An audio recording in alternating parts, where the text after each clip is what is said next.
World 2025 is Thailand. 2025 మే 31న హైదరాబాద్లోని HITEX exhibition centre వేదికగా జరిగిన 72వ మిస్ వరల్డ్ పోటీల్లో 108 దేశాల నుంచి వచ్చిన పోటీదారుల మధ్య చుచత తన ప్రతిభతో వెలిగింది. ముఖ్యంగా ఆమె చేసిన బ్యూటీ విత్ పర్పస్ కార్యక్రమం జ్యూరీకి విశేషంగా నచ్చింది. థాయిలాండ్కు చెందిన చుచత సువాంగు శ్రీ మిస్ వరల్డ్ కిరీటం దక్కించుకొని తన దేశానికే కాకుండా ప్రపంచానికి స్ఫూర్తిగా నిలిచిన విషయం తెలిసిందే.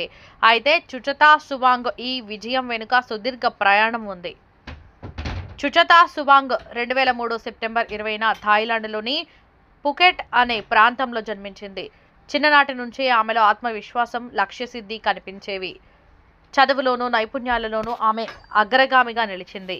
ఆమె థామసట్ యూనివర్సిటీలో BA విద్యను అభ్యసించింది. చదువుతో పాటు మోడలింగ్, కమ్యూనికేషన్ స్కిల్స్ వంటి రంగాల్లోనూ ఆమె ప్రత్యేక శ్రద్ధ చూపింది. ఇంతేకాకుండా చుచతకు థాయ్, ఇంగ్లీష్, చైనీస్ భాషల్లో ప్రావీణ్యం ఉంది. చుచత పేజెంట్ రంగంలో ప్రవేశించిన ఏడాదే 2022లో మిస్ యూనివర్స్ థాయిలాండ్ పోటీలో పాల్గొని 3వ స్థానంలో నిలిచింది. ఇది ఆమెకు చాలా ప్రోత్సాహాన్ని ఇచ్చింది. ఆ తర్వాత 2024లో అదే పోటీలో మళ్లీ పాల్గొని మిస్ యూనివర్స్ థాయిలాండ్ కిరీటాన్ని గెలుచుకుంది. అప్పటికే ఆమె పేరు థాయిలాండ్లో ప్రాచుర్యం పొందగా అంతర్జాతీయంగా కూడా ఆమె ప్రతిభ గురించి చర్చ మొదలైంది. 2025లో 72వ మిస్ వరల్డ్ పోటీలో పాల్గొని 108 దేశాలను పోటీదారులను అధిగమించి విజేతగా నిలిచింది.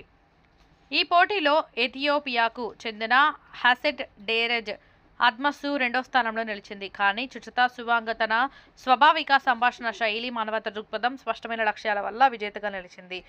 లక్ష్యం వైపు చుచత సుదీర్ఘ ప్రయాణంపై మా విశ్లేషణ నచ్చినట్టయితే లైక్ చేసి షేర్ చేయండి. జీవితంలో ఎన్నో ఒడిదుడుకులను ఎదుర్కొన్న చుచత నేటి తరం యువతకు ఆదర్శంగా నిలిచింది. మరో మంచి వీడియోతో మిమ్మల్ని కలవాలంటే సబ్స్క్రైబ్ చేయడం మర్చిపోవద్దు.